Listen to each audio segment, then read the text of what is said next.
Assalamualaikum warahmatullahi wabarakatuh. Halo teman-teman, kembali lagi dengan saya Ramli Setiawan dari Prodi KPI Unpas Bengkulu semester 3A. Baik, di video ini saya akan mewawancarai seseorang yang tilawahnya sangat merdu sekali. Ayo ikuti saya. Baik, di sebelah saya di sini ini sudah ada narasumber yang kita bicarakan di awal tadi. Assalamualaikum Kak. Ya, waalaikumsalam warahmatullahi wabarakatuh. Baik, sebelumnya boleh perkenalkan nama kakak terlebih dahulu. Baik, perkenalkan nama saya Rahim Jadias.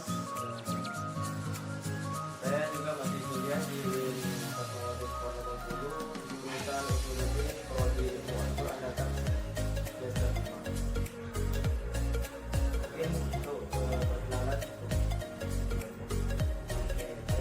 Ini kami sering lihat kakak ini bertilawah dengan menggunakan suara emasnya, dan bagaimana sih kakak bisa melakukan bertilawah seperti itu?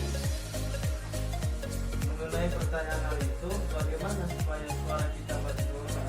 Pertama itu saya akui suara merdu itu memang sudah dari lahir.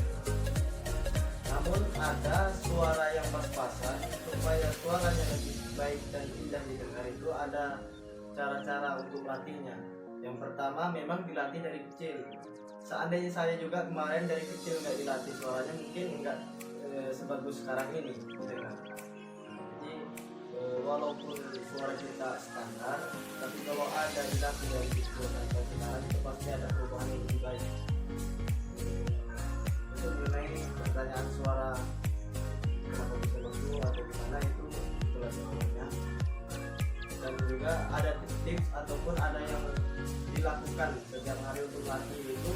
Pertama, kalau saya itu setiap pagi bisa meluangkan waktu untuk melatih suara dengan berbagai macam cara. Yang pertama, pagi-pagi itu bisa kita lantunkan ayat suci Al-Quran ataupun azan.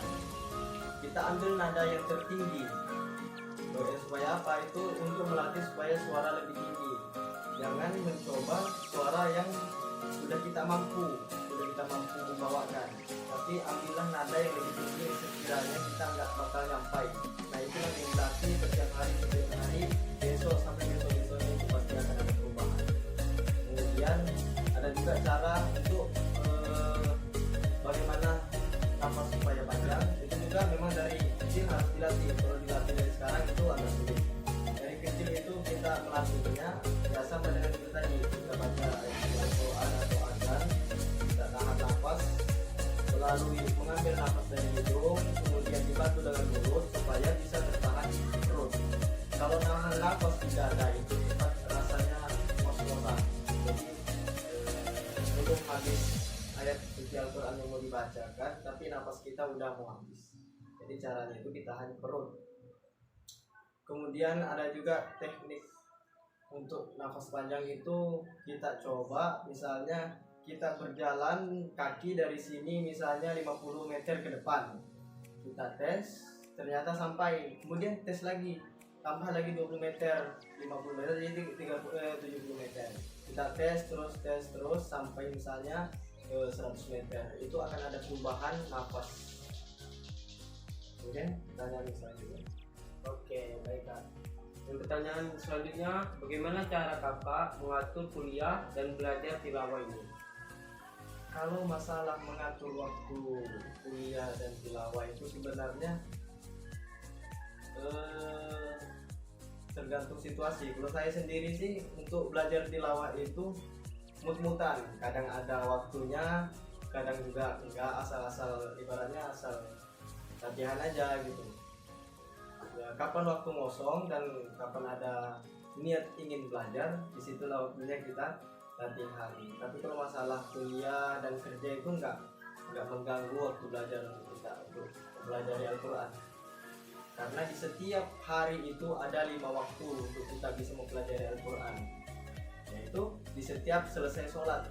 Setiap selesai sholat itu kita luangkan waktu cukup 5 menit ataupun 10 menit untuk belajar tilawah untuk membaca Al-Quran. Baik, terima kasih Kak telah menyempatkan waktunya untuk wawancara kali ini. Mungkin itu saja pertanyaan saya. Saya tutup. Wassalamualaikum warahmatullahi wabarakatuh. Waalaikumsalam.